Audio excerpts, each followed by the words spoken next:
So, I'm pissed. I'm heated. You're kidding me with the sound. I did all that work. I stood there. I flexed. I did meningitis menace. I did it all.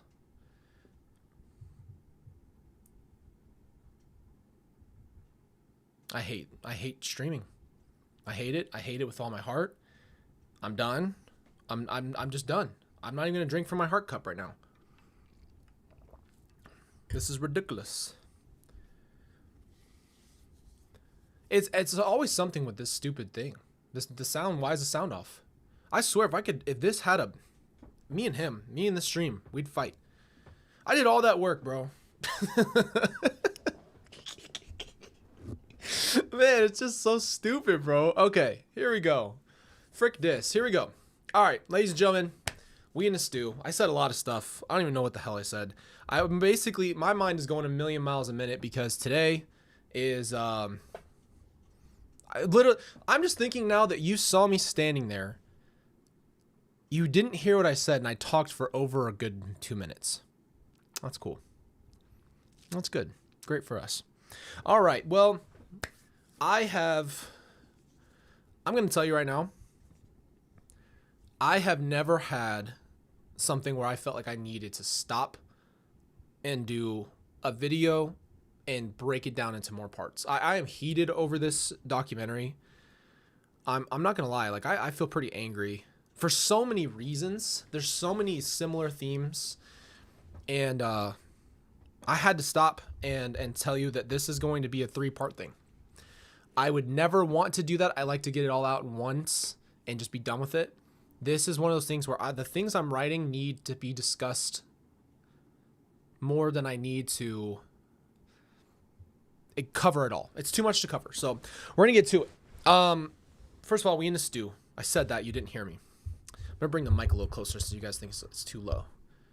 Bring that up there. There you go. Do a little shut up, Colby. All right, ladies and gentlemen, today we are going to be doing part 2. We were going to finish it, but I just can't. Too many things. I am more than halfway through between this, so it's about halfway through to about maybe the quarter of the end. I wrote so many notes that I just felt like it wasn't even worth trying to do an entire full video because we have to hit on these points. This stuff is really important. This is happening to multiple people in multiple places. So that being said, we're going to jump in. It's good to see you guys, and thank you for being patient while the freaking mic wasn't working. I cannot turn the mic up any louder than it is, so I'll try to be louder, okay? Now, this is really, if you've seen this documentary, it's on Netflix, it's pretty new, came out December 30th of 2025, so it's barely over a month old, and this is from the perspective of Jodi Hildebrandt, which, as you guys know, I feel like we know the more Ruby Frankie side. This is Jodi's side, and I think it's really interesting because it explains a lot. So, as we're jumping in, we have a lot of different perspectives here. A man describes the LDS culture for women as being a mother, and also they call it competition amongst your peers. So, if you live in a very populated LDS community, as in Utah or Arizona or Idaho, but mostly in Utah, where like almost every single person you know is a member of the LDS church, there's going to be, even if it's silent, some kind of competition. There's going to be something to that degree. And it's like, who's the best mom, who's got the bigger, van or Escalade, and who's got the TVs in the back, and who threw the best birthday party. Not necessarily wrong, but it's cultural, and I need to explain that because that gives a lot of context here. So, that is what is described as, that's the reason why Ruby is the way she is, but how that whole entire group of LDS women in the influencer community online, TikTok, Instagram, Secret Lives of Mormon Wives is that there's kind of this competition. I see my boy Ray. What it do, big dog? Therapist friend discusses. Okay, so there's a therapist that was a friend of Jodi and actually met a lot of her clients after. And she is the one discussing kind of there's actually 2 different therapists. One of them is discussing what's going on from a therapist standpoint. And the therapist friend discusses how they could possibly be setting themselves up for failure and perfectionism, which is 100%. And we've talked about this, and this is a theme that has been a consistency for anybody who is religious in any way. You have to be really careful that you're not trying to strive to be perfect, and it gets really, really messy when you do. There's no such thing as perfection. And we talked about this before. Some people's definition of perfection would be subjective. So someone could think this is perfect. You know what I mean? It can go all day. There's no such thing. Stop trying to be perfect. And that is what I think the culture of the LDS church does do. And I've said this before. These are my opinions, but this is also an observation. And the culture should stop trying to do all these pieces if the church wants to get through to people. If people believe in that church, they're spending way too much time in the culture side rather than the church side. I have my own opinions about the church. I am Christian, not LDS, but I'm going to say that. Leave it there. Jodi admits, okay, so this is really interesting. Jodi does admit with her own words that she started to control everything. She felt out of control. So what happens when somebody feels out of control? What do you think happens? The first thing they try to do is gain it. We talked about this. She hadn't even said it, and I'm telling you, I knew this was coming. She said that she started to not have an outlet to emote. She says the words exactly, emote her emotions, which I thought was really interesting. Weird way to explain yourself. But basically, she had no outlet for her emotions, and so she had an eating disorder. And so that is her way of control. Now, we all do this in some kind of way where you subconsciously are trying to find a way to gain control in your life. And this is why a lot of people have addictions. And I want to touch on this theme because there's a lot of shame in addiction, and there's a lot of things that come around and people's judgment and all these things. The reality is people are trying to soothe, cope, and manage their lives. When you have a lot of stress and a lot of things going on in your life, a lot of people find something that they're going to use that's going to take the edge off, because nobody wants to be in a mental prison cell all the time. So people have things like eating disorders or, disassociation, substance abuse. It goes on and on and on. And reality is that in itself now becomes a dependency because it's covering an emotional wound. And because it's emotional and it's kind of not something you can escape, you get more and more addicted to that over time because you're trying to cope with your life. And so I think it brings a lot of people into, you can't keep ignoring the root of the problem and trying to cover the problem. It's like putting a Band-Aid on a completely wide open, gaping wound, and you're putting little Band-Aids over it. I mean, it's not going to stop it. You know what I mean? So that's where I want to start. I wanted to go to that point later because it is going to be prominent and it's important, and we're going to take a lot of shame off of people's lives today. We're going to talk about this stuff. All right. But she talks about wanting to control everything, which exactly what I've already predicted about Chad. He never felt like he was in control. He always felt like he was supposed to be something else. He always felt like he was supposed to be somewhere else. He always desired to be something more. He never worked on himself, though. He thought that it was all magic fairies and broom dust under his little thing in the closet where he was, in like a turtle, bro. I don't know. I don't know why we can't understand that it starts with you. It's the hardest job is to take care of yourself. But Jodi uses her wounds to fuel herself into this, in my opinion, turns into a monster, being honest with you. So then Jodi talks about not having outlet for emotions. She gets a divorce, and this is a big deal because we need to talk about timing and context.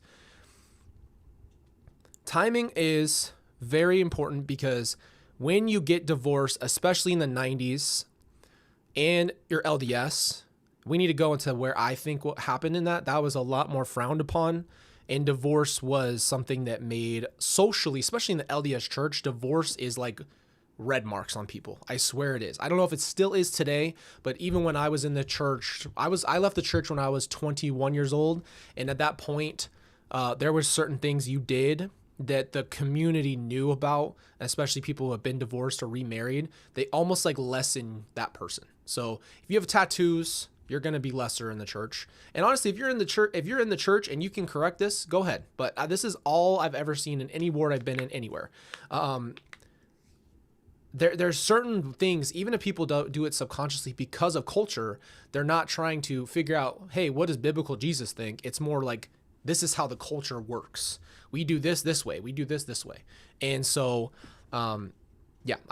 if you get divorced back in the 90s, it's a huge like failure, because you're supposed to get married, you're supposed to have children, you're supposed to be together forever, because you're supposed to go to heaven, and then you're supposed to have your family in heaven. So if you get a divorce on earth, you then have to break your temple covenant, which you promised to be with that person for eternity. So it's not just like you think that you're breaking an eternal marriage. Now you think that you are going to have to fix all this spiritual stuff because you believe in your heart that you literally are breaking like God law, and that you are going to have to recommit to someone else and then go through that whole process so you can be sealed. And these are all desires, people's honest desires, because they're members of the church and they think this is the thing you're supposed to do.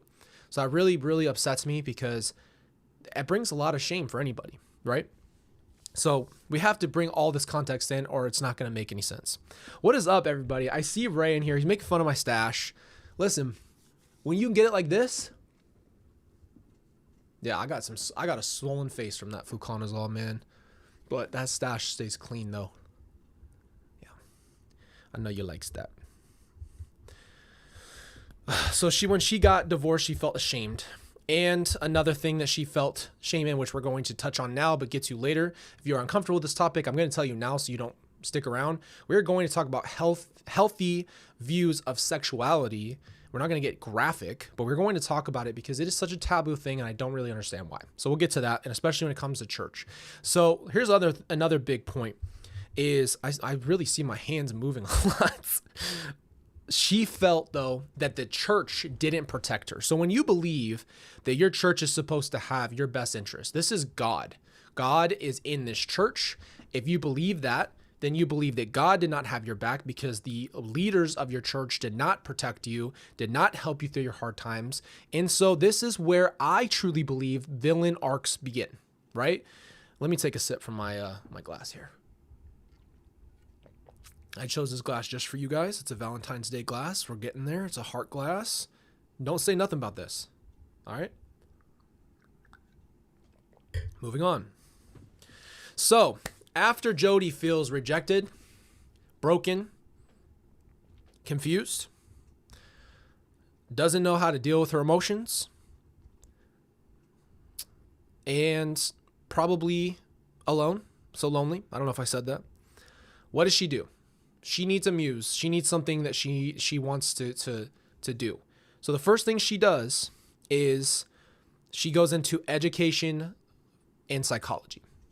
So it's interesting. She wants to make a positive change. Now, I always look at people in a view of I don't think all people are all bad all the time. I do believe that some of what Jodi maybe wanted at one point was good. Right? Maybe even Chad had some good in him. Lori had some good in her. They might have actually wanted to do good things and then took those turns and made those decisions and then kept making them. So that's the important part. It's like every fork in the road, they kept going the wrong way. So that's what solidifies villains. That's what my opinion is. She goes into education and psychology. Then she starts to question the church. Okay, so this is really interesting. She did not question the church until she had a bad experience. Now, I've had my own bad experiences, but I've always been of the mindset that a person or a bishop or anything does not represent the entirety of your beliefs and everything, but it can feel that way, especially in the LDS church when it comes to culture. I do believe the LDS church puts a lot of weight on who your bishop is, what he says to you, your spouse, getting married early, having kids, like, just get to it and start going at it. Like, I just don't think there's a lot of, what's the word? Colby Bigelow, male gigolo. What are you talking about? I can't do it with Ray, bro. I can't have you in the chat, Ray. Colby Bigelow, baby. Colbert Bigelow, right here. Cheers. Swedish fish, huh? Look at that crispy camera. We haven't had the studio like this in a while. All right, ADHD, bro. Chill. So she questions the church. When she questions the church, it's foundation. When you question the LDS church, which I did myself, it is foundationally rocking. At least for me, it was. I would assume a lot of people are, because your whole entire friend group, your culture, your life, your everything is now rocked. You're told your whole life the LDS church is true. If you question that, you automatically have guilt, shame, and I don't know. You feel like you're doing the wrong thing. You're betraying God. And I think that once you question the church at all, you feel wrong. You're supposed to ask questions. And I think, honestly, I have seen certain examples. I don't know if it's still the same way, but I've seen examples where there is some ideas to not question your bishop, not question things, always question things. What the hell are we doing? That's blind. That's dictatorship. That's not leadership. Leaders walk with you, hold your hand. You know what a leader of a wolf pack does? He walks in the back so he can make sure everybody in front of him is good and he's got behind you.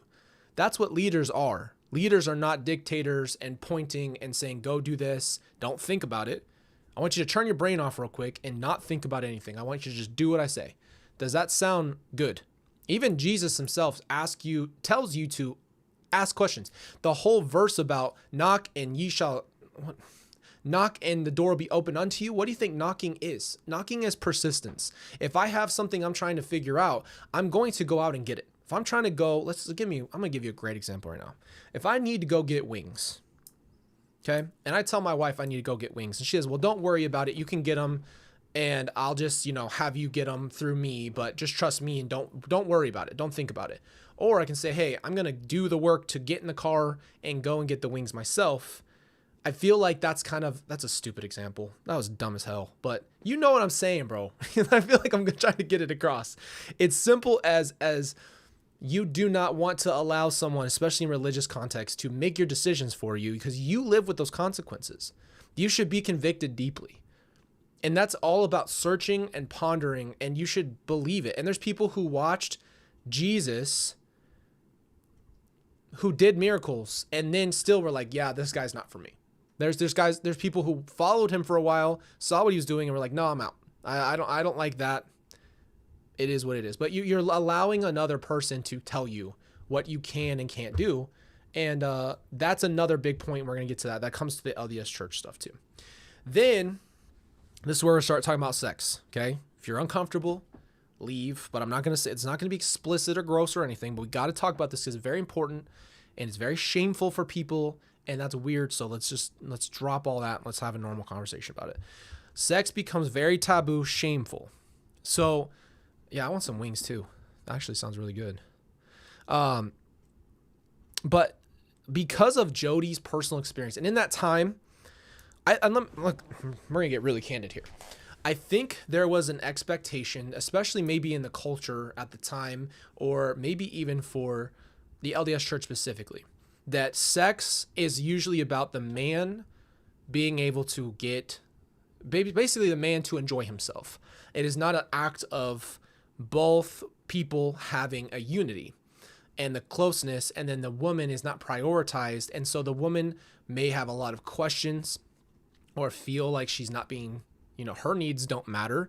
And this is also a church thing. It's almost like, if you go back, there's a lot of this in history of time where women were looked in a very specific way. They were the ones who could be crude. They're the only ones that could be like doing things shamefully. Like it was very, very hierarchy of men always doing this. So what we're basically saying is, I think what happened is she had a lot of question about sex and maybe never had like what sex is supposed to be, which is real connection and love and all that. And so I think what happened was she had a complete turn off from all sex and made sex evil. And this always happens with people when it comes to religion and all that stuff.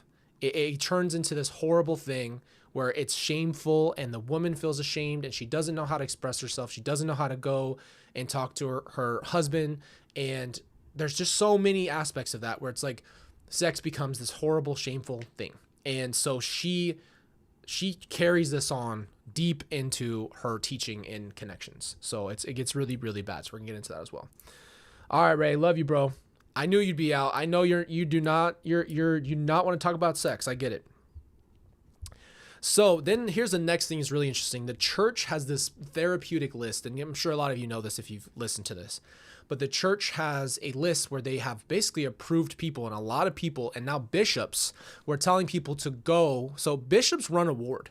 A bishop is a leader. You lead everyone. You are in charge of your congregation in a sense, and you are like someone who one-on-one meets with people and helps them work through their life. You're a trusted religious figure. These bishops were recommending Jodi. So they're getting straight filtered from church, from their bishop to Jodi and her entire connections group. So imagine you're going to church and you go to your bishop, you trust a person, and he filters you into a person. Of course, you're going to trust that the person you trust puts you on, right?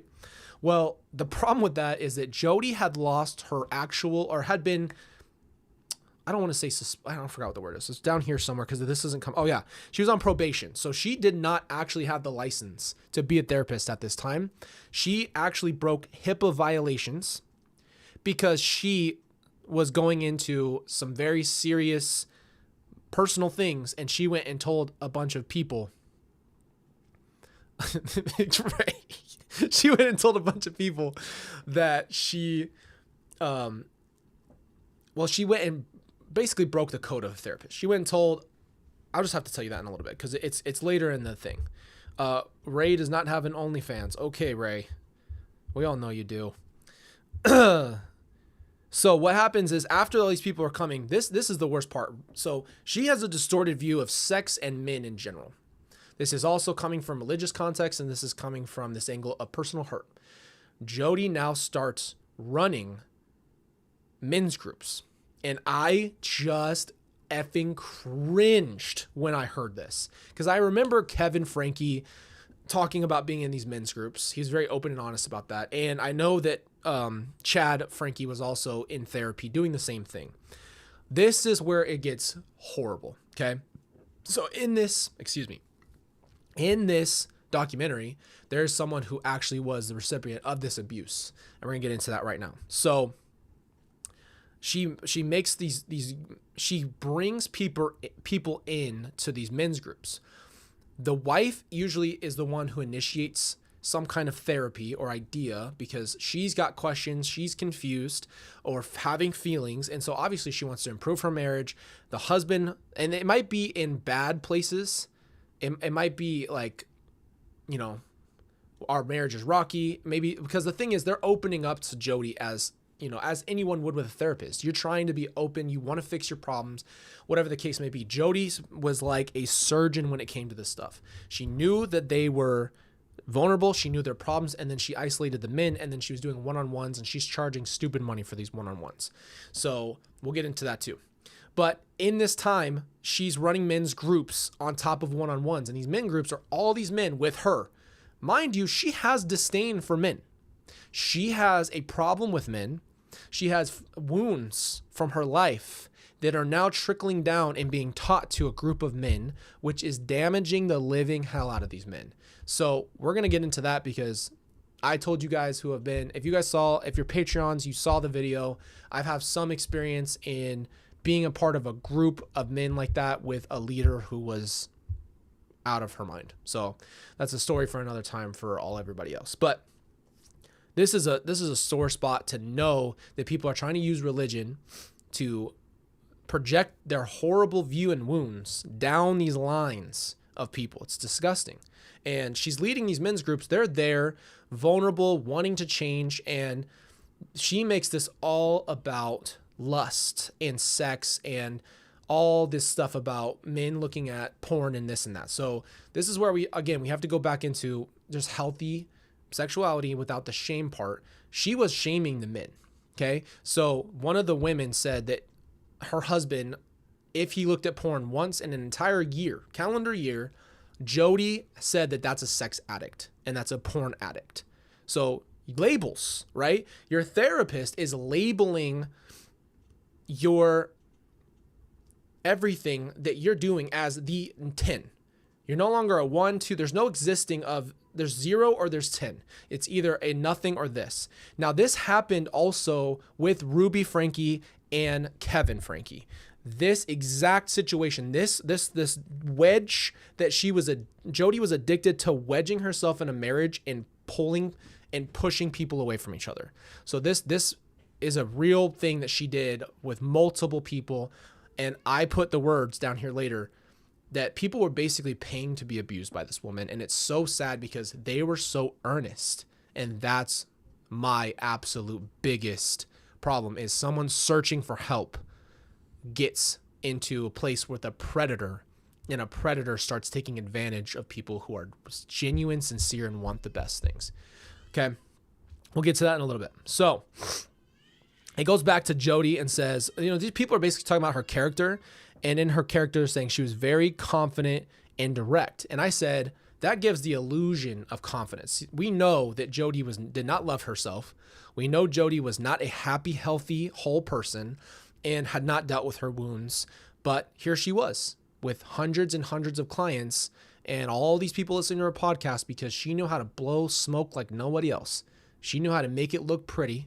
She knew how to put a turd and polish it, put it on your table and put a bow on it and make you love it. I don't know how she did it, but manipulation at its finest. So therapy, it's sad to know that a person is a predator. I've already told you guys, what I learned is people do have literal tactics, and they think about manipulation. They think about where they're going to go with it. And sometimes it's second nature. I think those are the best ones, is people who it is their second nature, but there's still some kind of tactic to what they're doing.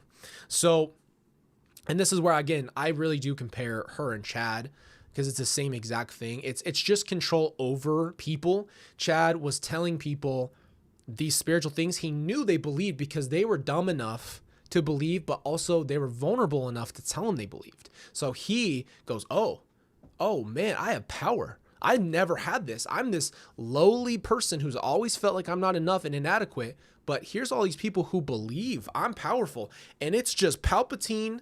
And I'm what I mean, like crazy stuff. They get a power trip because they've never felt good enough for anything. And so that's always usually the people who feel this way. And again, you can go do your studies on Hitler, but dude had a lot of self-confidence issues, a lot of reasons why he basically was a dominant, disgusting human being, because it's their own self. But it's always blows my mind that they get to these levels. All right, so I know we're jumping around, but this is how the documentary is framed. It doesn't stick to one topic. It kind of bounces, right? I also put a lot of the men in group are very genuine. The man who's in this documentary is very vulnerable, very honest, and said that he really wanted to change himself for his wife, and he was willing to do anything he could. He knew he loved his family. He had a daughter, and Jodi is telling him what he is. So we also need to go back to identity.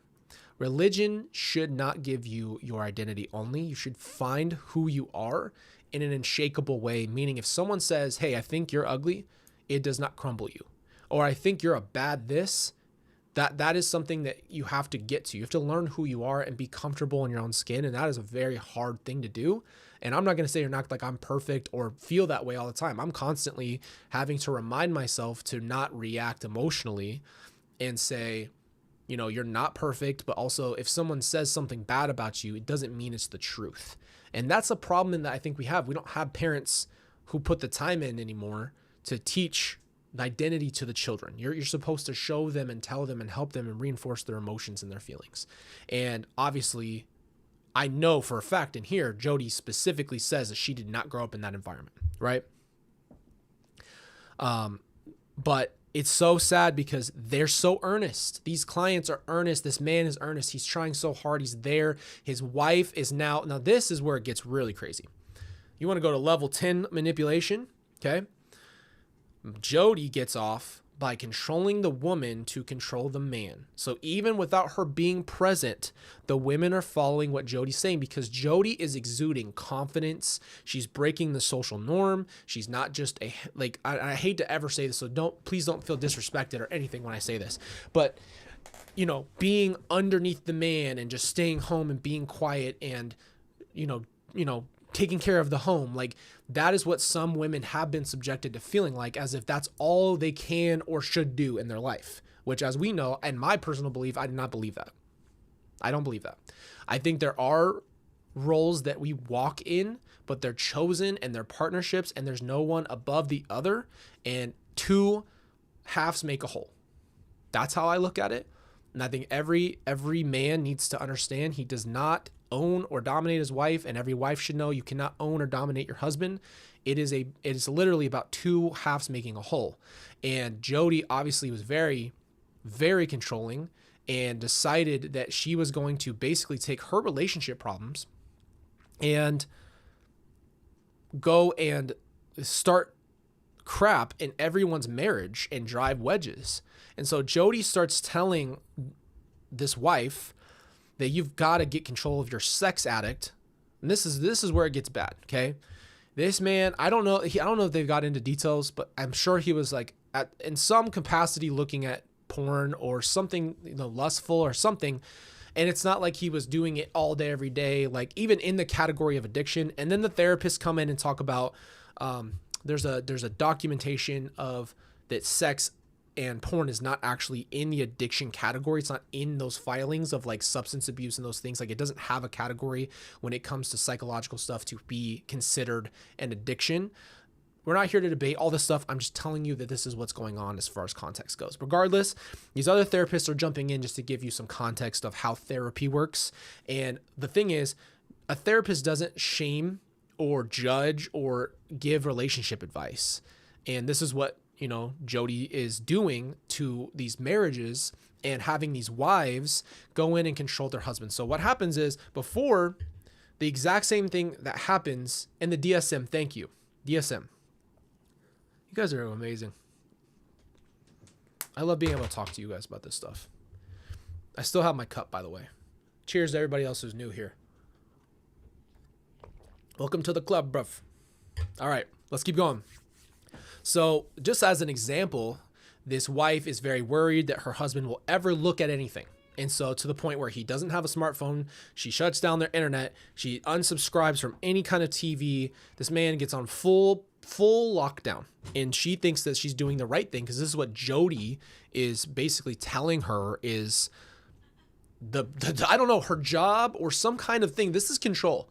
You have to zoom out and understand that this is control. People make their decisions, and you have to make good decisions. You have to make partner decisions. And at the end of the day, you can't control your partner regardless. Doing all that stuff it's control. And Jodi is telling the wife that this is, because this is what the thing is. They believe, you have to give the context. They believe that Jodi is from God. They believe that Jodi is God-led, and they believe that she is in her calling. She's telling everybody that's her calling. That's the context. So when you're LDS, and I'm going to say this because it needs to be said. No disrespect to my people who are LDS, but please listen to me. There is an LDS tradition of just trusting these people without really going and getting an answer. I don't think you're not free to go get an answer. Do you know why? If you get an answer that contradicts what the prophet said, then you're in a really weird situation, because everybody else who is following the prophet is going to feel like, okay, this is what the prophet said. This is obviously, the prophet's supposed to be as close to God as anybody, and he relays God's messages to us. And so if I go home and pray and I get a different answer, something's wrong with me. So I'm going to pray again, and I'm going to pray again. That doesn't leave room for freedom. And so I think that LDS church is set up in a cultural way to just believe your bishop, believe the prophet, believe these things, not blindly, but without really questioning things. And the problem is that creates that hierarchy. And that's where a lot of these people come from, Lori included, Jodi knowing that that's her position, Chad doing the same thing, going and just saying, believe this. No. If you're LDS, please pray always. And if you get a different answer, figure out why you got a different answer. You got to get closer to God, not closer to your bishop and not closer to the prophet. You're cut out. I'm not going to say cut out the middleman in a rude way, but it's like stop trusting them to divinely tell you what you need to do. God can do that, and he will, and he'll speak into your life. You don't need to have a person who tells you these things. That just sounds easy, and sometimes we want the quick answer. We want a quick fix. We want our human being to tell us our purpose because it makes sense to us. Just trust me. Now, the whole porn thing is a huge deal. She forces this into marriages. People are splitting up. People are going no contact and not estranged, but separated. And they're separating, and the husband really doesn't get a choice. This is because he's bad, he's disgusting, he's an addict, he's horrible, he broke his marriage. And this guy who specifically is in this documentary is being told because he's doing one-on-ones and he's doing men's group. And Jodi tells him in the one-on-ones, you're not going to see your daughter ever again. You're not going to see your daughter. So can you imagine in a religious context, the shame and the horror, like, you already feel bad if he did look at porn in any capacity, even if it's mild, and then he feels bad about that. Now you go to your religious leader, instead of comfort, you're never going to see your child again. You're a horrible person, and you're done. You're bound for destiny of horrible things because of what you've done. You're a horrible person. That is what I'm talking about. This is how she must feel internally, because no one with a good system who's authentic is preaching destruction to people. I'm telling you right now, it wasn't just, Jesus wasn't you're going to hell. Hey, you right there, you're going to hell. He's telling you have a choice. It's a choice. It really truly is a choice. I think people misunderstand what that means. When it comes to religion, it's a choice. You do or do not do it. It is a choice. So that's what she took away. She made it one way, and she used all her wounds, projected onto the wives project on their husbands, breaking marriages. Who does that sound like? What does this sound like? The cheaters, the people who are sexually promiscuous, are doing all these things and saying all this religious context on the other side. Let's be 100% honest. I don't know if you've seen Julie Rose TikToks. She's really promiscuous. I don't know if she always was, but I was baffled when I saw her TikToks. I went, damn, this is the 180 of what you were saying. You can't, I'm not, here, look, everyone has sexuality, but you can't say both, you can't be on both sides at the same time, right? But this is the point. To not be a sexual person and then bring shame, all those feelings, and make sex a bad thing is really, really, really sad, because it teaches these marriages that it's a bad thing. Well, it's not a bad thing. And religion does this all the time. Religion is not what Jesus came and preached, just so we're all on the same. Probably. Oh man, if I could ever show that video that I saw, I'm telling you right now, I was baffled. So yeah, she's basically getting it to these men and women are at threat of divorce. They are separating. They're going years or months without contact, and now the men are losing their children. This happened to Kevin. This happened to Chad in Ruby's own family. Chad got kicked out for kissing girls and looking at porn ever. I think Kevin got kicked out for looking at porn too. And then you basically, and I'm just gonna be honest, this is how I feel this happens, and we just need to be open about it. This is a woman who's scorned, who's castrating, who has issues with men and wants to belittle men. And it'd be the same way if a man had woman issues and belittles women. It cannot go, you cannot do that. You cannot tell that a marriage should be the woman dominates or the man dominates. What happened to partnership? What happened to us both putting in 100%, and we're not just two separates, but one person, meaning we're one flesh. And to me, that means two pieces coming together to form one unity. You know what I mean? I'm just being honest. Like, I don't have any other way to say it. Like, this is castration of these men because of her wounds. And she's a therapist who's claiming to be a godly therapist. So this is damaging. This is very damaging, and it's wrong. So let's just call that what it is. Punishing, the Bible even says, punishing going without sex without an agreed amount of time is not the way to do it. Sex is not a weapon on either side. Love is not conditional. Love should not be transactional. You should not have to give to get, and vice versa. And husbands should love their wives as Jesus loved the church and Jesus died for the church. There's roles and things of that nature, especially when you're even, LDS people claim to be Christian. So to be Christian is to know the biblical Christianity version of these things. This is nothing close to biblical Christianity or anything that Jesus ever said. This is completely Jodi Hildebrandt's wounds. just open and flesh and just disgusting behavior going into the masses. And these people are paying to be healed. That's what's so sad. It's like, yeah, you guys get it. If you're new to the stream, cheers. I got a heart cup for you. Okay. I knew you guys would like that cup. That's why I picked it. So then it goes back to it bounces back to police interviews. Kevin Franke is initially a suspect, and then Kevin Franke, so Kevin's being told what happened. He's been estranged from his family. We talked about this in the last documentary. They've been estranged for, I think, over a year.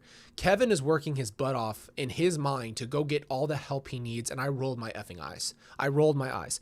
To sit there and make a man or a woman go out and go and do therapy and do everything they can to fix themselves while you are literally the biggest piece of shit and abusive and angry and hurting your kids. And this man is literally in his house crying at night, has a picture of his family, doing rocky runs, thinking about his family, trying to earn his place back, trying to earn his family back. And Ruby is abusing her children, and you're fighting for that. Is the most mental disorienting thing you could possibly go through. And you know what? This should never happen in relationships. It should never happen. It's just because they wouldn't get divorced. That's bad, right? That's bad to get a divorce. Just like Lori and Chad. They don't want to get divorced. That's wrong. That's not good. But we can cheat and we can murder, or we can be separated and we can torture somebody and tell them that they're all these horrible things, but we won't get divorced. That's wrong. I'm going to go ahead and say it. I'm pretty sure that Jesus would be fine. And I'm not going to try to get into this biblical argument about divorce, but if divorce is healthier for everyone than it is to do what that is and kill people or cheat on them or all those other things, I'm pretty sure divorce would be a better answer. So let's put it out there. Okay. Anyway, so Kevin's really distraught. It goes to Ruby. When I tell you this is the most dead-faced human being I've ever seen. I got to see if I can find a picture. It's seriously, I've never seen a human being. So Ruby's sitting there silent. They're talking to her and asking her simple questions. And she's like this. I can't even do the face. I'm going to laugh first of all. I have to show it to you. It is, I don't think I've ever seen a colder face. Yeah. Then I know, I guarantee you I'm going to pull up the picture right here. That's a really bad photo, but come on. Look at that. It's really hard to know where to go. That is what she looked like the entire interview. I kid you not. Besides blinking, she didn't move a muscle.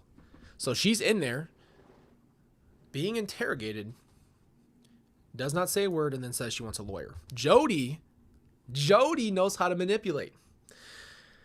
So Jodi starts talking, even though she already asked for a lawyer. So as you guys know, who are understand crime at this point, you have options. If you go and you're being interrogated and then you ask for a lawyer, the cops can no longer question you until the lawyer's present. The only thing they'll do is say, if you talk to me, that's fine.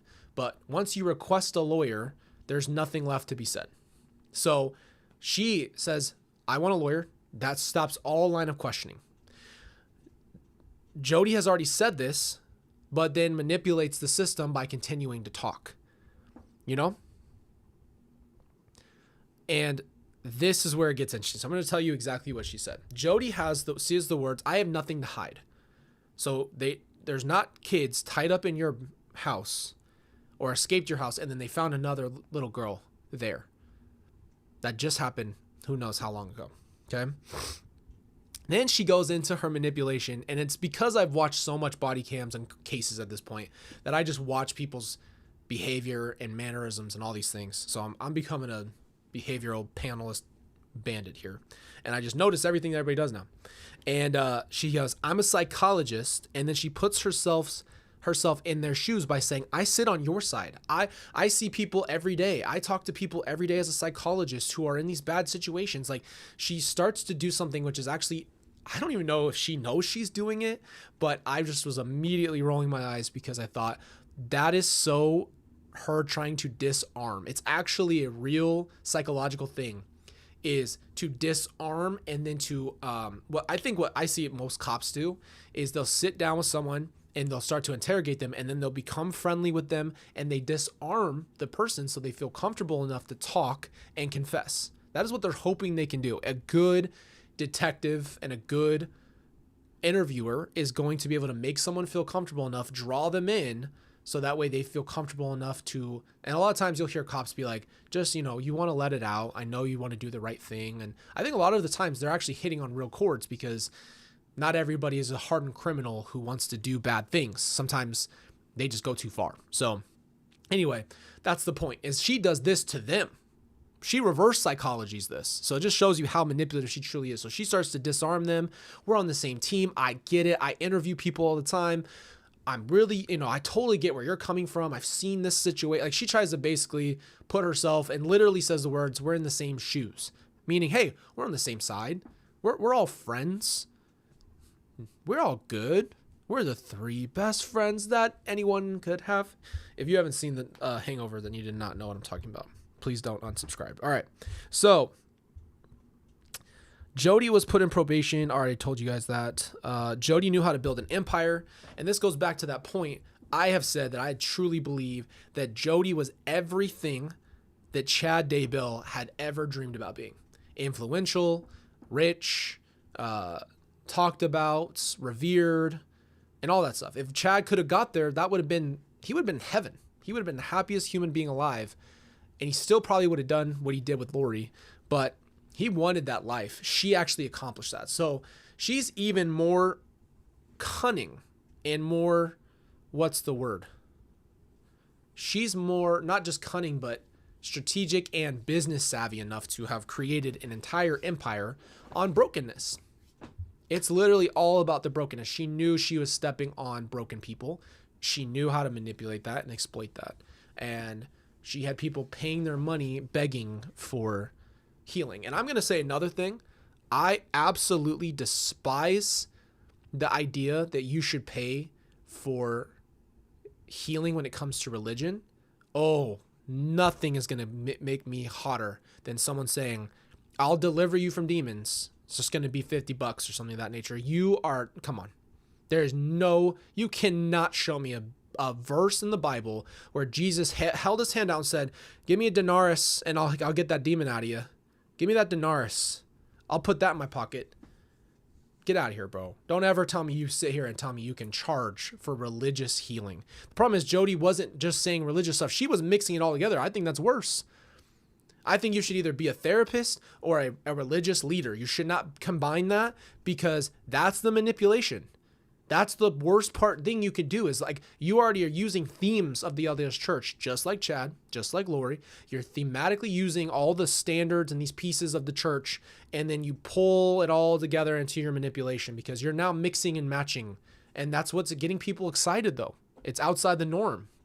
It's breaking the normal, right? And so people like that. People like, oh, hey, this is cool and new, and this is different. This is a different perspective. I like this, right? That happens a lot. All right. So I already told you guys about if you looked at porn once a year, to Jodi, you are an addict. So if you had looked at porn at all, if a man had looked at porn one time in an entire year, this is verbatim what was said on the documentary, you would be considered an addict. So if you've even viewed it once, you are an addict in Jodi's mind. So we need to talk about that, the fact that those extremes cannot exist, because if you do not have a clear view on how to help someone, if you thought they were an addict of anything, if someone had a smoking problem and then smoked 1 or 2 cigarettes the entire year because they were having a hard time, they coped the wrong way, went back to their cigarettes, smoked it, and then wanted to stop again, you can't say, well, you smoked 2 cigarettes, you're addicted to cigarettes. Like, it's just ridiculous. It goes for anything you could possibly think of, drinking, any kind of thing. If you are not doing it in an addictive properties, which you can go and research addictive properties, as a therapist, you should not be telling people you are addicted because you looked or did this thing once or twice in an entire 365-day period. Ridiculous. That's not even close to what addiction would be considered, right? Now, men clients were automatically labeled. This is what this men's group was being told. These are vulnerable men who want to save their marriage, who are willing to do anything to save their marriage. They're putting themselves on the line, vulnerable, scared, probably think that their wife's going to leave, lose their family. That is the most vulnerable you can possibly get. And she's saying that men were pretty much automatically considered quote unquote lust addicts. So again, let's hit on the theme. She must have some serious sexual issues. And there's been some, we've even debated this last time, and this is a really gross thing to have to debate when it comes to Lori and Melanie, but there's even a bigger suspicion that Jodi and Ruby were engaged in a relationship. Obviously I don't want to get into Lori and Melanie, but anytime you get in the bed in your jammies and you're sleep on each other's chests, I'm going to question you when you're both married and you're in your 40s and you're not like sisters or something. I don't know. I don't even know if sisters do that. I'm not a woman. I'm going to tell you right now, I'm not going to be in bed with a brother. If I had an older brother who was around my age and he came over, you're not going to see me doing the Joey and Ross nap together, because it's just not really appropriate and I don't want to lay on his chest. What are we talking about? Let's move. That's not the point. So all the men are labeled lust addicts, right? So that's the problem though, is that you're immediately sick. You're immediately a problem. Think about the alert system from both sides. If you go in and say, if we're all in here and you're all vulnerable and we're talking about something, I know you did something, then I come in and I literally load my gun and fire back at you in that vulnerable spot. That is as manipulative as it gets.